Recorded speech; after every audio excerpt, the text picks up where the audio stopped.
बुढ़ापे का दर्द। दूल्हा बने गुड़ी छड़े अपने पोते को देख दादाजी को वो दिन याद आ रहे थे जब वो अपने इस छोटे से पोते का घोड़ा बनते थे। उनकी पीठ पर बैठा वो घंटों टिक टिक करके उन्हें घुटनों के बल चलाता रहता था। उनकी पत्नी के लाख मना करने पर भी वो रोज उसे घोड़ा बनकर घुमाते और फिर रात में दर्द के कारण घुटनों पर तेल मालिश करवाते।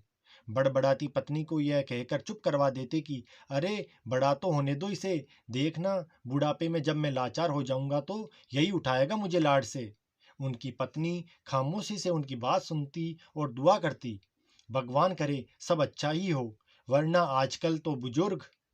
बारात घर से दुल्हन के घर को जा चुकी थी। उन्हें घर पर ही रुकना था, अपनी बीमार पत्नी के पास। शादी के तोहफे में अगले दिन पोते ने उन्हें अपना पुराना मोबाइल उपहार में दिया। उसे ससुराल से नया मिला था। अब अपना वो पुराना छोटू सा मोबाइल फेंक देना दादाजी। याद है वो मेरे हाथ से एक दिन गिर गया था तो आपने मुझे कितना डांटा था। वो कुछ कहते उससे पहले बेटा बोला, अरे इन्हें डांटने मारने के अलावा और आता ही क्या है। मुझे तो एक कांच का गिलास टूटने पर इतना जोर का चांटा मारा था कि गाल लाल हो गया था।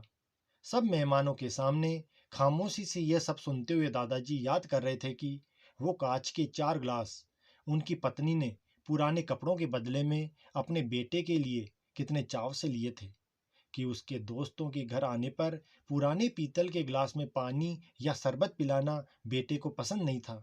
इसके लिए उसने अपनी वो साड़ी भी बर्तन वाली को दे दी थी जो उनका एक अकेला उपहार थी, वो लाल गोटे की साड़ी।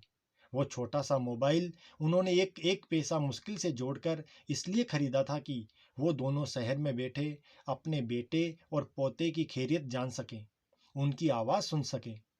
अपने हाथों पोते का महंगा मोबाइल धीरे से मेज पर रखते हुए उन्होंने कहा, मुझे ये चलाना कहाँ आता है, इसे तू ही रख, और फिर अब बात भी किससे करनी है। भारी कदमों से वो अपने कमरे में आकर बीमार पत्नी के सिरहाने बैठ सोचने लगे कि सच में मारने डांटने के अलावा कुछ नहीं किया क्या हमने। और पुरानी बातों को याद कर उनकी बुजुर्ग आंखों से आंसू टपकने लगे।